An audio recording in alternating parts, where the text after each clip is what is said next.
हम हिंदुओं का 4 मुख्य धाम है जिसकी यात्रा हम लोग 4 धाम के रूप में करते हैं। उत्तर में बद्रीनाथ धाम जो उत्तराखंड में स्थित है, दक्षिण में रामेश्वरम जो तमिलनाडु में स्थित है, पूर्व में जगन्नाथपुरी जो उड़ीसा में स्थित है और पश्चिम में द्वारिका धाम जो गुजरात में स्थित है। तो आइए हम प्रथम 3 धाम बद्री धाम, द्वारिका धाम और जगन्नाथपुरी का दर्शन आप कैसे कर सकते हैं, कैसे वहां जा सकते हैं, रुकने की व्यवस्था क्या है, कुल खर्चा क्या है, इनका आपको डिटेल से जानकारी देते हैं।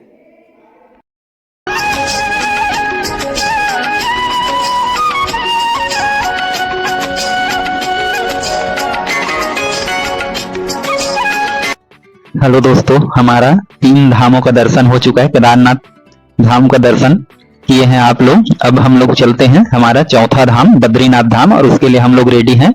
नीचे उतरकर सीतापुर बस स्टैंड से आप बस या ऑटो या टैक्सी या प्राइवेट से वहां से जा सकते हैं। और यहाँ से है 200, केदारनाथ से बद्रीनाथ की दूरी 217 किलोमीटर। और यहाँ से आप सड़क मार्ग से सुंदर पहाड़ियों के रास्ते आप आगे बढ़ सकते हैं। और हमारा पहला जो पड़ाव पड़ता है फाटा, जहां से केदारनाथ के लिए हेलीकॉप्टर सुविधा उपलब्ध है। यहाँ से जब हम लोग आगे बढ़ते हैं तो आगे पड़ता है हमको गुप्तकाशी और ये एक बड़ा सा शहर है। और यहाँ से भी केदारनाथ के लिए हेलीकॉप्टर सुविधा उपलब्ध है। यहाँ लोग स्टे भी करते हैं। यहाँ से फिर हम लोग आगे बढ़ते हैं तो हमको मिलता है कुंड। वहां से फिर हम लोग रुद्रप्रयाग के लिए निकलते हैं और यहाँ से 2 रास्ते जाता है। तो रुद्रप्रयाग वाला रास्ता सीधा है, ये अगस्त मुनि और तिलवाड़ा होते हुए रुद्रप्रयाग तक जाता है वो भाया। और यहाँ पर देखिए बिल्कुल रुद्रप्रयाग यहाँ पर 2 नदियों का संगम हुआ है जिसका दर्शन आप रास्ते में ही कर सकते हैं।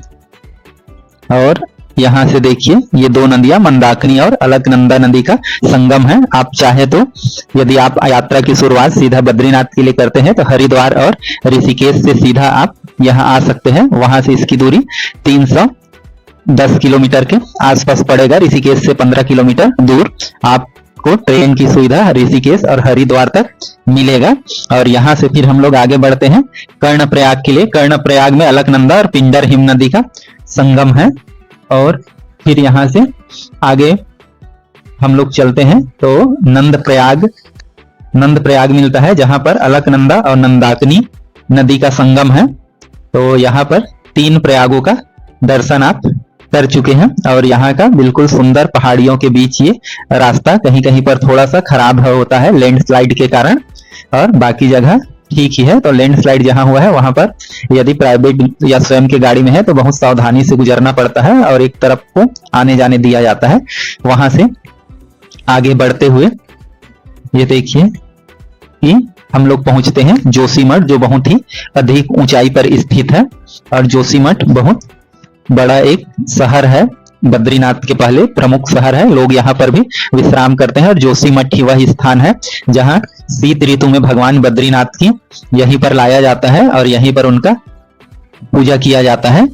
तो जोशीमठ एक बहुत ही बड़ा सिटी है जहां आप स्टे कर सकते हैं। ये देखिए कितनी ऊंचाई पर स्थित है, बहुत अधिक ऊंचाई पर। यहाँ से फिर कुछ नीचे की ओर हम जाते हैं बद्रीनाथ जाने के लिए। और इसी रास्ते में जो हमारा 4था जो प्रयाग पड़ता है वो है जिसे विष्णु प्रयाग बोला जाता है। और इस रास्ते में आपको 4 प्रयागों का दर्शन होगा। और वापसी के टाइम यहाँ अलकनंदा और धौली गंगा का संगम होता है।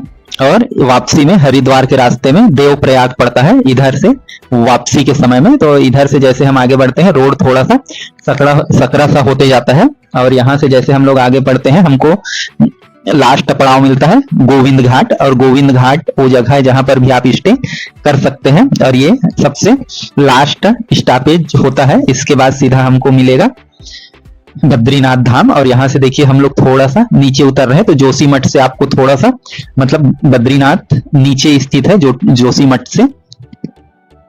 यहाँ ये बद्रीनाथ का बस स्टॉपेज या टैक्सी स्टॉपेज। यहाँ से आप चारों तरफ पर्वतों का ये है नर नारायण पर्वत और इन्हीं नर नारायण पर्वत में ही स्थित है स्वामी बद्रीनाथ। यहाँ पर टैक्सी स्टैंड, बस स्टैंड और सभी प्रकार के गाड़ियां, जो भी प्राइवेट गाड़ी है यहीं पर स्टॉप है। और यहाँ से रख के यहाँ देखिए जो बर्फ से ढकी पहाड़े हैं जस्ट पीछे बद्रीनाथ के।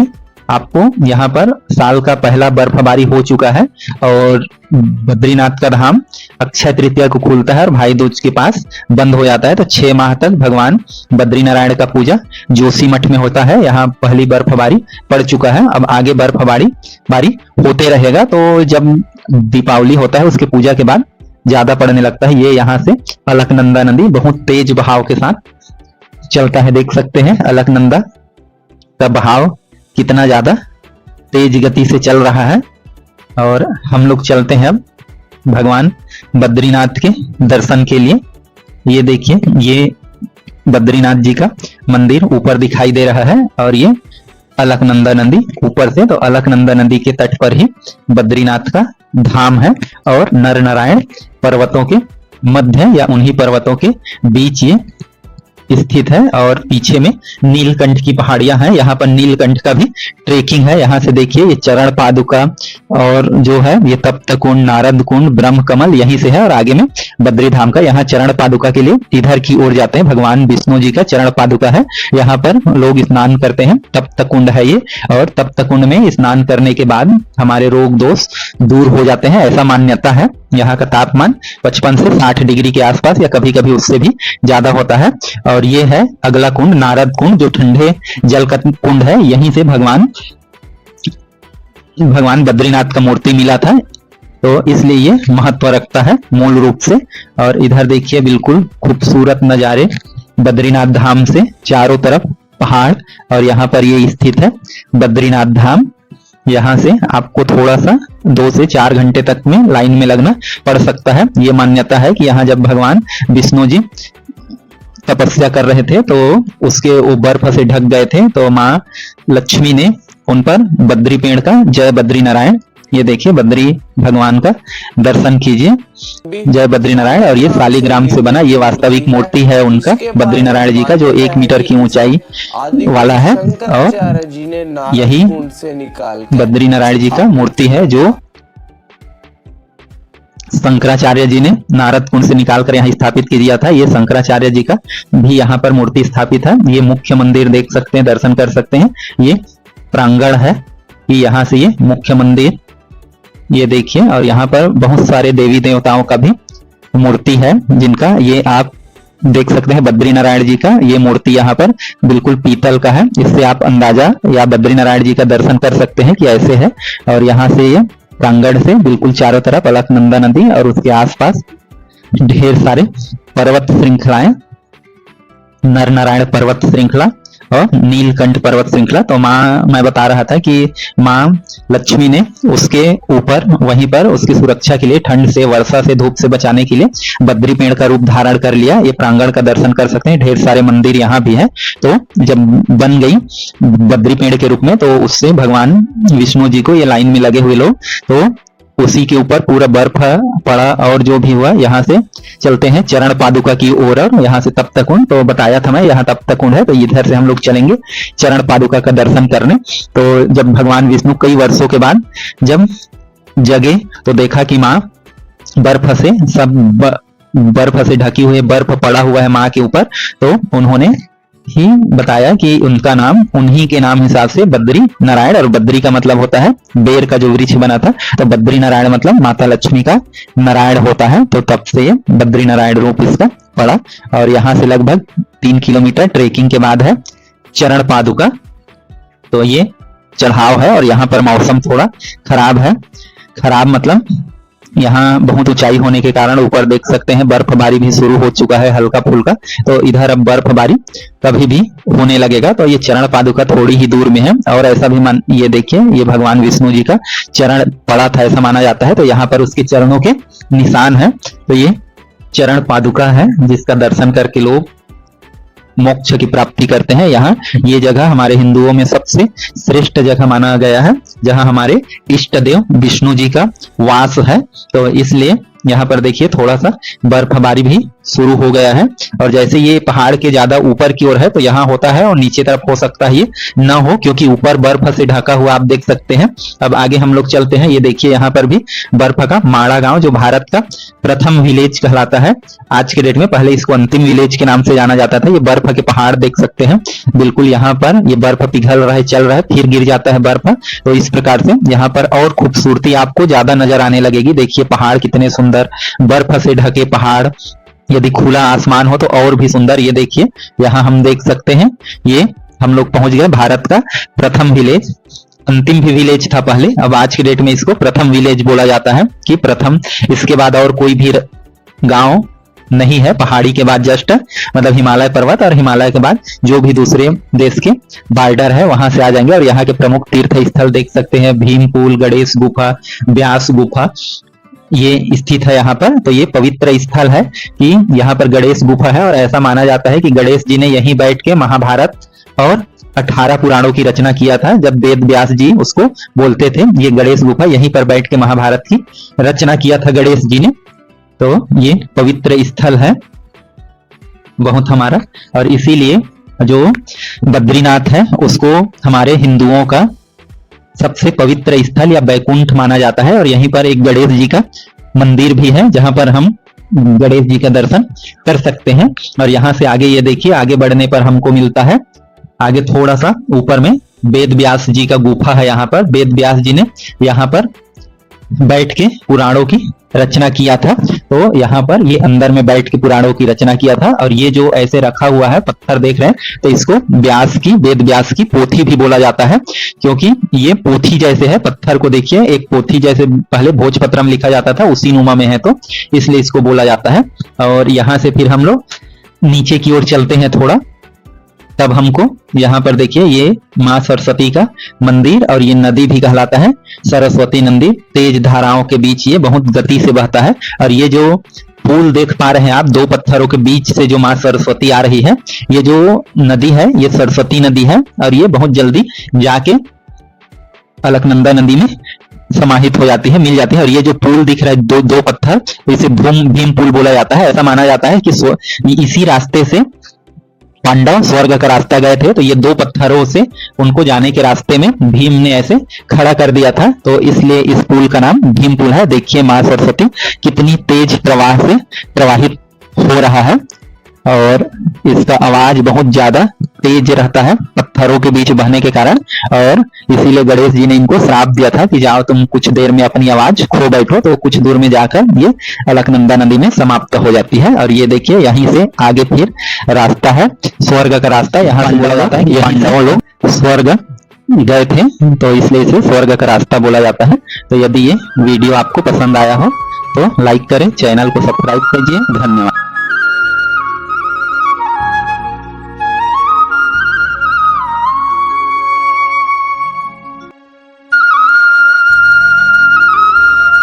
भारतीय हिंदुओं के 4 धामों में से एक द्वारिका नगरी, जो भगवान श्री कृष्ण को समर्पित है, ये अरब सागर के पास ही स्थित है और हमारे 4 धामों में से एक है।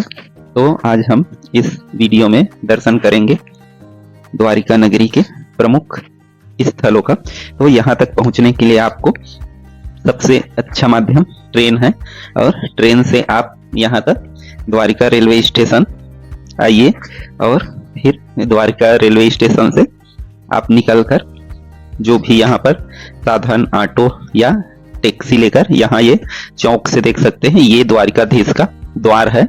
यहाँ से आप द्वारिकाधीश के मंदिर तक आ सकते हैं आसानी से। तो ये देखिए मंदिर कितना भव्य और विशाल है, और ये अरब सागर के बिल्कुल पास में स्थित है। तो यहाँ से आप, यहाँ और भी बहुत सारे देवी देवताओं का मंदिर है, और ये जो मंदिर है लगभग 2500 साल पुराना है।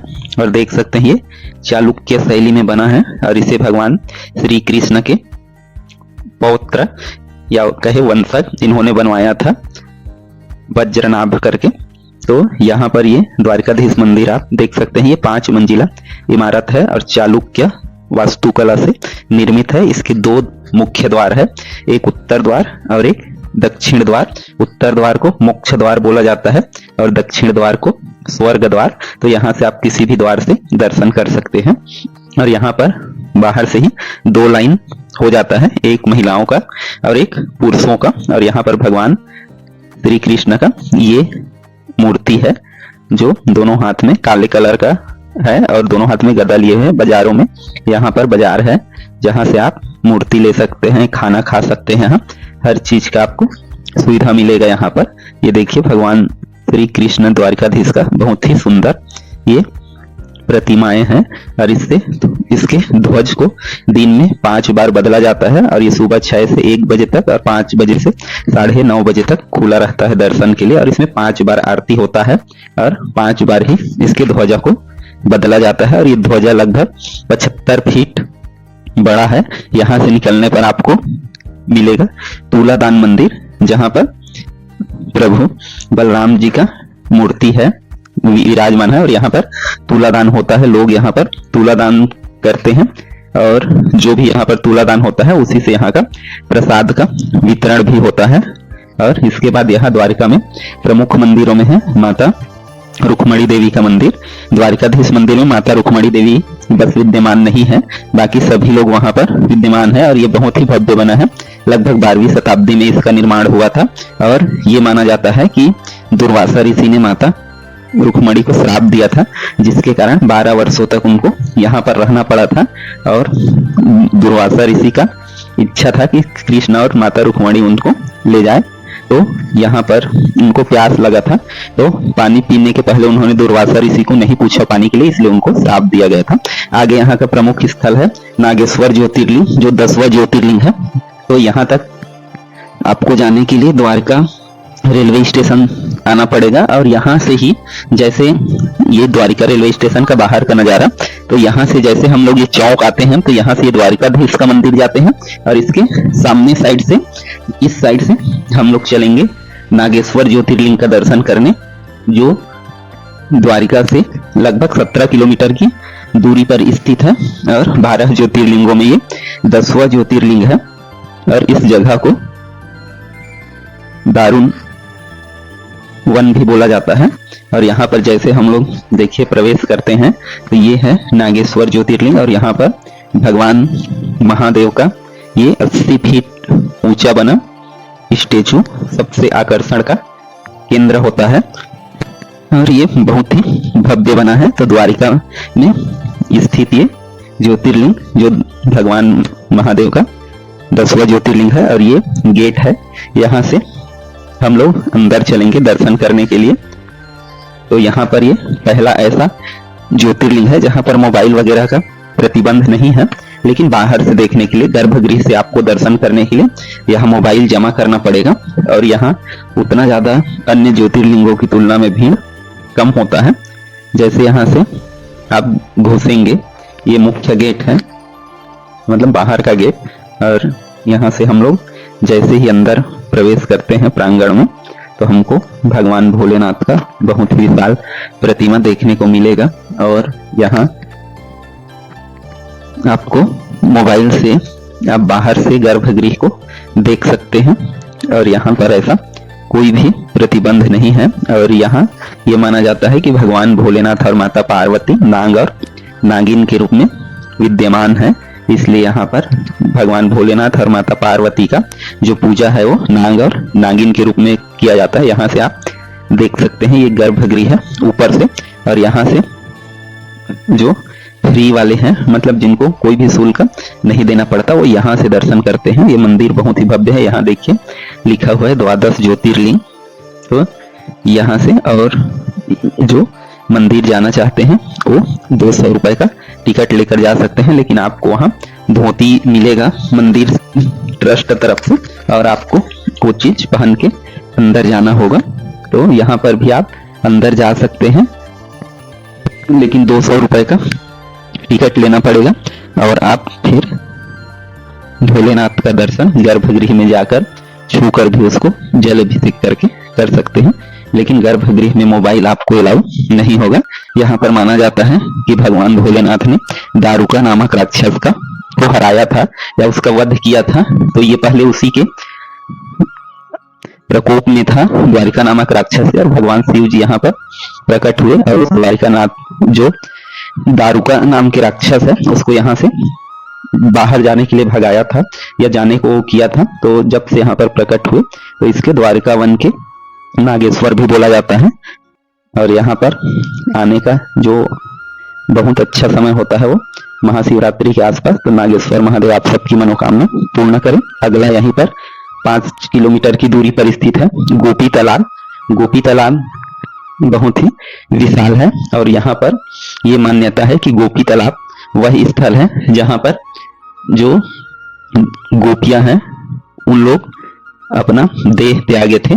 तो ये इसलिए पवित्र है। ऐसा माना जाता है कि अर्जुन को जब घमंड हुआ था तो भगवान श्री कृष्ण ने गोपियों को लाने के लिए भेजा था, और यहाँ पर जब वो आए थे 10,000 से अधिक गोपियां, तो उन्होंने स्वयं अपने मैल से कुछ जो यक्ष है उत्पन्न किए जो अर्जुन को लूट लिए और उनके सभी अस्त्र लूट लिए। तो यहाँ पर गोपी कृष्ण का ये मंदिर है। तो सारी गोपियां यहीं पर अपना देह त्यागे थे और इसलिए ये पवित्र स्थान माना जाता है। और यहाँ के मिट्टी को चंदन के रूप में भी उपयोग किया जाता है। ये यहाँ पर दिखता भी है इस तालाब का, तो ये गोपी तालाब है। जहाँ इसके बाद द्वारिका से आपको बेट द्वारिका जाने के लिए ट्रेन मिलेगा जो जिससे यहाँ की दूरी लगभग 30 किलोमीटर है। यहाँ से जाएंगे ओखा, तो ओखा से फिर ये नया ब्रिज बना है जो अभी अभी बना है और लोगों के लिए खुला है, बहुत ही भव्य, लगभग 2 किलोमीटर की समुद्र से। तो पहले आपको इससे बोट से जाना पड़ता था, लेकिन अब इसके बनने से बहुत अच्छा सुविधा हो गया। यहाँ लाकर सुविधा है, आपको लाकर में सभी सामान जमा करना होगा और फिर आप अंदर जाके उनका दर्शन कर सकते हैं। यहाँ पर माना जाता है कि भगवान श्री कृष्ण के सखा नारद जी ने उन्हें चावल भेंट किया था, इसलिए इसको भेंट द्वारिका भी बोला जाता है। और यहाँ से ऐसे लाइन से जाते हैं अंदर और यहाँ पर भेंट द्वारिका में भगवान श्री कृष्ण का दर्शन करते हैं। तो ये बहुत ही 2 द्वारिका है और यहाँ पर ये कृत्रिम रूप से स्वर्ण द्वारिका बनाया गया है, जहाँ पर पर्सन 40 रुपए का टिकट है। ये एक हिसाब से म्यूजियम इसको मान सकते हैं, कृत्रिम रूप से बनाया गया है। और जो रियल द्वारिका है वो भगवान कृष्ण के मृत्यु के पश्चात समुद्र में जलमग्न हो गया था। तो ये बहुत ही सुंदर बना है और इसमें ये कारागार में भगवान श्री कृष्ण का जन्म, फिर इनका गोकुल जाना और ऐसे करके ये पूतना वध, मतलब हर चीज को भगवान श्री कृष्ण के जन्म से लेकर ये बांसुरी बजाना, यहाँ पर भी मटकी फोड़ना, ये कालिया नाग का शीश में नाचना, अपने मामा कंस का वध करना, ये धेनुकासुर का वध करना, बकासुर का, और यहाँ पर रासलीला, ये सभी जो आश्रम में संदीपनी आश्रम में शिक्षा ग्रहण करना, ये सभी चीजें यहाँ पर जन्म से लेकर मृत्यु तक के भगवान श्री कृष्ण को लीला को यहाँ पर दर्शाया गया है। विष्णु रूप में भगवान श्री विष्णु, माता लक्ष्मी और ब्रह्मा जी उनके नाभि से प्रकट हुए हैं। यहाँ पर समुद्र मंथन का चित्र है और यहाँ पर भगवान विष्णु मोहिनी अवतार में एक तरफ राक्षस और एक तरफ देवता, यहाँ पर चीरहरण में, ये ऊपर मंजिले में है, ऊपर फ्लोर में, और द्रौपदी का चीरहरण यहाँ पर भगवान श्री कृष्ण, और यहाँ पर बहुत सारे और भी उनके जीवन से समर्पित सभी दृश्यों को दिखाया गया है। ये जो है विराट रूप को दिखाया गया है और ऐसे ये चारों धाम का भी यहाँ पर है।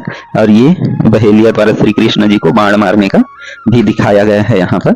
तो ये स्वर्ण द्वारिका, और यहीं पर है हनुमान दांडी मंदिर, जहाँ पर मकर ध्वज और हनुमान जी का प्रतिमा है। ऐसा माना जाता है कि ये एकमात्र पिता पुत्र का मंदिर है और मकर ध्वज को महावीर का भी पुत्र माना जाता है। उसके पसीने से समुद्र में मगर द्वारा उसका पसीना ग्रहण करने से जो पुत्र हुआ था वह है, ये छोटा वाला हनुमान जी का है और बड़े वाला मकर ध्वज जी का। और यहाँ पर प्रसाद का वितरण होता है 11 बजे से 2 बजे तक, तो आप यहाँ पर प्रसाद ग्रहण कर सकते हैं। फिर हम चलते हैं गोमती घाट। द्वारका गोमती घाट पर स्थित है और ये यहीं पर जो गोमती घाट है वहीं पर ये देखिए आगे में अरब सागर है और ये गोमती नदी है और ये वहां पर मिल जाता है। गोमती नदी का पानी यहाँ पर मिल गया अरब सागर से। तो ये यहाँ से सुंदर नजारे। इसके बाद है पंचानन तीर्थ। पंचानन तीर्थ में 5 कुएं हैं जिनका निर्माण माना जाता है पांडवों ने किया था। ये समुद्र के बीचों बीच स्थित है, लेकिन इनका पानी जो है वो मीठा है, जबकि समुद्र का पानी खारा है। तो ये इसका खासियत है। इसके बाद यही है भड़केश्वर महादेव। तो ये समुद्र के पास में ही स्थित है, बहुत बड़ा शिवलिंग है और यहाँ से आप अरब सागर का नजारा देख सकते हैं। नंदी महाराज जी, अंदर में शिवलिंग ऐसा है और बाहर में ये विशाल शिवलिंग बना है। यहाँ पर ये नारद जी का प्रतिमा बना हुआ है और शाम को यहाँ पर आप आकर सनसेट का दर्शन कर सकते हैं, नजारा देख सकते हैं। और यहीं पर है स्वामी नारायण का मंदिर, जो बहुत ही भव्य और सुंदर है, जो भगवान विष्णु का ही एक अवतार माना जाता है। स्वामी नारायण जी का मंदिर ये अक्षरधाम से ये जैसा ही है वही है। तो आप भी गोमती घाट जरूर आइए, यहाँ पर गोमती घाट में स्नान कीजिए और द्वारिकाधीश का दर्शन कीजिए। जय द्वारिकाधीश। हेलो दोस्तों, जय जगन्नाथ। आज हम आप लोगों को जगत के पालनहार जगन्नाथ जी का दर्शन करवाएंगे जगन्नाथपुरी मंदिर में, और हम लोग बताएंगे कि कैसे आप यहाँ आ सकते हैं, रुकने का स्थान कैसा होगा, कहाँ कहाँ आप यहाँ घूम सकते हैं, और खाने पीने की व्यवस्था कैसे होगा, और आपका कुल बजट यहाँ आने के लिए कैसा होगा। तो ये संपूर्ण जानकारी हम आप लोगों को देंगे। तो यात्रा से यहाँ संबंधित हम आपको संपूर्ण जानकारी उपलब्ध कराएंगे, यहाँ रुकना घूमना। तो चलिए, ये 4 धामों में से बद्री धाम प्रथम धाम है, जो उत्तराखंड में स्थित है, और दूसरा धाम द्वारिका, जो गुजरात में स्थित है, और जगन्नाथपुरी उड़ीसा पुरी जिले में स्थित है, और रामेश्वरम जो तमिलनाडु में स्थित है। तो ये प्रमुख स्थानों में से एक है, और यह भगवान श्री कृष्ण को समर्पित यह धाम है। और यहाँ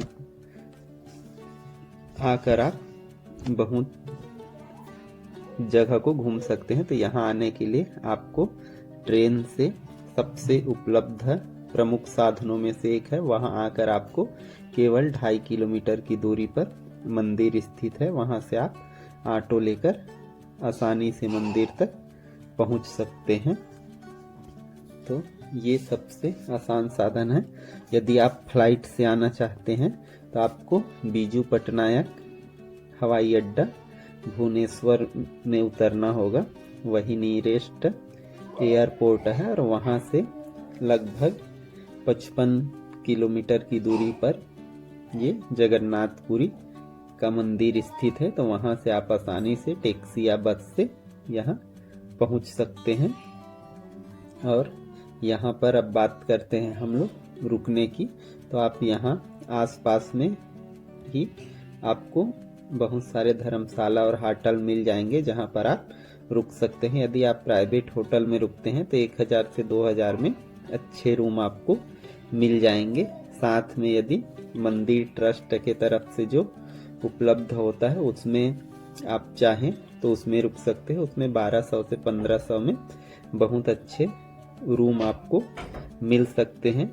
और यदि पास के ही धर्मशाला में आपको रूम लेना है तो वहाँ भी रुक सकते हैं, जहाँ 500 रुपए से स्टार्ट होता है। तो यहाँ पर जो भी आप रूम लेंगे वहाँ पर रात्रि विश्राम करके स्टे करके चलते हैं हम मंदिर दर्शन के लिए, और जानते हैं कि मंदिर दर्शन के लिए कौन कौन से नियम हैं, हम मंदिर दर्शन कैसे कर सकते हैं। तो यहाँ पर स्वामी श्री जगन्नाथपुरी जी में 4 प्रमुख द्वार है, और चारों में ही लाकर की सुविधा है, जहाँ पर आप अपना सामान, बैग, पर्स, मोबाइल आप यहीं पर रख सकते हैं। फ्री सुविधा होता है ये। अंदर कोई भी बैग, पर्स, इलेक्ट्रॉनिक सामान ले जाना वर्जित होता है। तो फूल माला ले जाकर आप भगवान श्री जगन्नाथ, बड़े भैया बलराम जी और बहन सुभद्रा का आप दर्शन कर सकते हैं। और मंदिर में और भी कई सारे देवी देवताओं का मंदिर है, जहां आप दर्शन पा सकते हैं। और यहाँ का सबसे प्रमुख होता है यहाँ का प्रसाद, जो 56 भोग से बना होता है। और ये जो है ये 7 बर्तनों में बनता है। जो सबसे ऊपर वाला है उसमें पहले बनता है। 500 लोग यहाँ पर रसोइये काम करते हैं और 300 लोग लगभग उनके सहायक होते हैं। तो यहाँ पर का प्रसाद जो 56 भोग है, आप अपने आवश्यकता और अपने बजट के अनुसार जितने भी रुपए का चाहे वो ले सकते हैं। और ये बहुत ही खूबसूरत दृश्य तीनों भाई बहनों का, और ये लकड़ी से बना होता है जिसको हर 13 साल में बदला जाता है, जो नीम की लकड़ी से बनता है। और इसे कलेवर बोलते हैं कि हर 13 साल में वो खंडित हो जाता है, फिर उसका नया बनाकर मूर्ति स्थापित किया जाता है। तो ये इस मंदिर का प्रमुखता है कि दूसरे मंदिरों की तुलना में यहाँ पर जो मूर्ति है वो लकड़ी से बना हुआ है।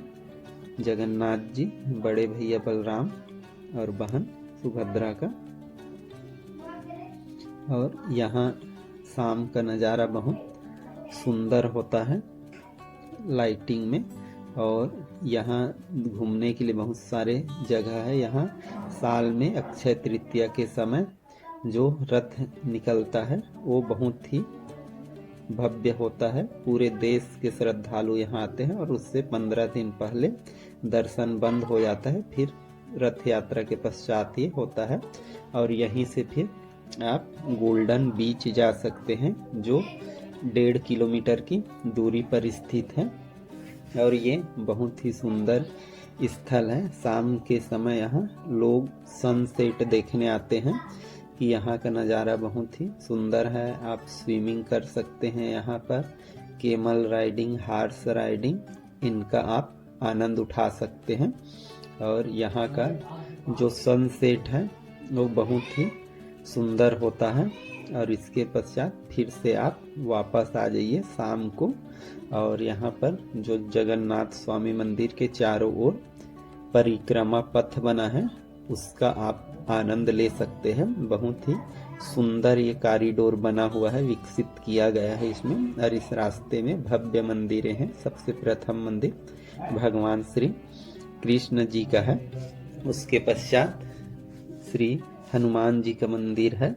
तो इस परिक्रमा पथ में सबसे अंतिम में स्वामी नारायण जी का मंदिर है, जो बहुत ही भव्य और विशाल बना हुआ है। तो आप यहाँ भी आनंद ले सकते हैं। फिर इसके पश्चात आपको अगले दिन यहाँ से जो भी 30 से 40 किलोमीटर के आसपास जितने प्राकृतिक स्थल है वहाँ का आप भ्रमण कर सकते हैं। और पहले ही दिन आप इसके लिए बस में टिकट बुक कर लीजिए या टैक्सी कर लीजिए। और इसके पश्चात आप अर्ली मॉर्निंग ही यहाँ से निकल जाइए, ताकि आप ज़्यादा से ज़्यादा स्थानों को कवर कर सके। तो वो आप अपनी सुविधा अनुसार ये चीज़ कर सकते हैं। तो इसके लिए यहाँ से हम लोग चलते हैं कोणार्क सूर्य मंदिर के लिए। तो यहाँ से आपको 32 किलोमीटर की दूरी पर पड़ेगा एक और बीच, जिसे चंद्रभागा बीच बोला जाता है। तो वहाँ पर भी आप बहुत ही सुंदर नज़ारों का चंद्रभागा नदी, जहाँ पर बंगाल की खाड़ी में मिलता है, इसका आप आनंद ले सकते हैं। यहाँ पर कुछ समय बिताने के बाद आप आगे प्रस्थान कर सकते हैं। यहाँ बहुत ही सुंदर दृश्य होगा। फिर आगे हम लोग चलेंगे कोणार्क का सूर्य मंदिर, जो अपने आप में ऐतिहासिक और बहुत ही भव्य है, बहुत ही ऊंचा। यहाँ पर ऊपर शेर, नीचे उसके हाथी है और उसके नीचे मनुष्य भी है। ये भव्य गेट है और बना भी बहुत ही बड़ा है। और ये जो सामने जो दिख रहा है वास्तव में इसका मंदिर का प्रांगण है। पीछे और बहुत ही विशाल मंदिर हुआ करता था, जो आज के डेट में विद्यमान नहीं है। और यहाँ पर आप गाइड ले सकते हैं। तो गाइड आपको हर एक जगह का जो ऐतिहासिक महत्व है वो और अच्छे से बता देगा। तो यहाँ पर आपको ज़रूर आना चाहिए। और यहाँ से फिर हम लोग आगे चलते हैं और आगे हमको मिलेगा बुद्ध का शांति स्तूप। और ये शांति स्तूप जो है भगवान बुद्ध को समर्पित है और ये बहुत ही भव्य और ऊंचा बना हुआ है। और यहीं पीछे में भी मंदिर है जहां आप दर्शन पा सकते हैं। इसके बाद हम लोग आगे चलते हैं, आप भी जा सकते हैं हिंगलाज मंदिर, जो भगवान विष्णु और शिव जी को समर्पित है। ये बहुत ही बेहतरीन बना हुआ है और यहाँ पर आप दर्शन कर सकते हैं। यहाँ पर लॉकर की सुविधा है, अंदर कोई भी मोबाइल या इलेक्ट्रॉनिक सामान, बैग, पर्स आपको ले जाने की अनुमति नहीं होता। यहाँ पर बहुत ही अधिक मात्रा में मंदिर और देवी देवताओं के प्रतिमाएं बने हुए हैं जिनका दर्शन आप कर सकते हैं। यहाँ से आप आगे उदयगिरी और खंडगिरी जा सकते हैं और यहाँ पर आपको प्रवेश के लिए शुल्क देना पड़ता है 20 रुपए का। इन जो गुफाओं का निर्माण है वो गुप्त वंश ने करवाया था 2250 ईस्वी में। तो उदयगिरी जो है उसमें 18 गुफाएं हैं और खंडगिरी में 15 गुफाएं हैं और खंडगिरी में ही जैनों का मंदिर है। ये जैन मंदिर है जो खंडगिरी में स्थित है। तो यहाँ आप आकर ऐतिहासिक महत्व की इन गुफाओं का दर्शन आप जरूर कीजिए। इसके बाद हम लोग चलेंगे नंदन कानन जू, जो जहाँ पर 50 रुपए का एंट्री है और यहाँ पर आप बहुत ही सभी प्रकार के जीव जंतुओं, हाथी, शेर, हर प्रकार के जीव जंतुओं का आप यहाँ पर देख सकते हैं इनको। और यहाँ बच्चों को खेलने के लिए कई सारे सुविधाएं हैं, सेल्फी पॉइंट बने हुए हैं। तो यहाँ पर भी आप सभी प्रकार के जीव जंतुओं को देख सकते हैं और उनका आनंद ले सकते हैं। और शाम तक फिर से आप वापस श्री जगन्नाथपुरी मंदिर प्रांगण में वापस आ सकते हैं और यहाँ पर फिर से आप मंदिर का दर्शन कर सकते हैं। रात 9 बजे तक ही रहता है मंदिर का दर्शन यहाँ पर। एक सुबह 5 से रात को 9 बजे तक। यहाँ खाने पीने की बात करें तो यहाँ पर आपको बहुत ही अच्छे होटल्स मिल जाएंगे जहाँ आप शुद्ध शाकाहारी भोजन भी आप कर सकते हैं। मंदिर दर्शन का समय सुबह 5 बजे से रात्रि के 9 बजे होता है, लेकिन दोपहर के समय 1-2 घंटे के लिए ये विश्राम भी होता है। तो यहाँ आप अपने समय के हिसाब से कितने दिन का टूर बनाते हैं उस हिसाब से यहाँ पर आ सकते हैं। यदि आप चाहते हैं कि 3 दिन और 2 रात रुके तो पर पर्सन का यदि हम खर्चे की बात करें तो लगभग 4 से 5 हजार रुपए और ट्रेन का अलग से चार्ज। तो आप अपने प्लेस से पूरी तक की उसका जोड़ के खर्च देख सकते हैं कि आपको कुल कितने खर्च आएगा। तो आप अपने बजट और समय के अनुसार यहाँ पर कर सकते हैं।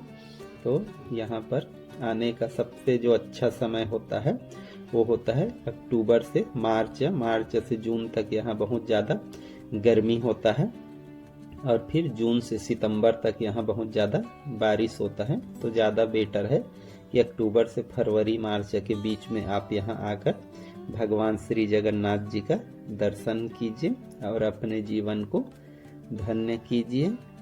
तो यहाँ आने वाले की सभी मनोकामना हमेशा पूर्ण होता है, ऐसा माना जाता है। तो आप भी जरूर आइए। जय श्री जगन्नाथ।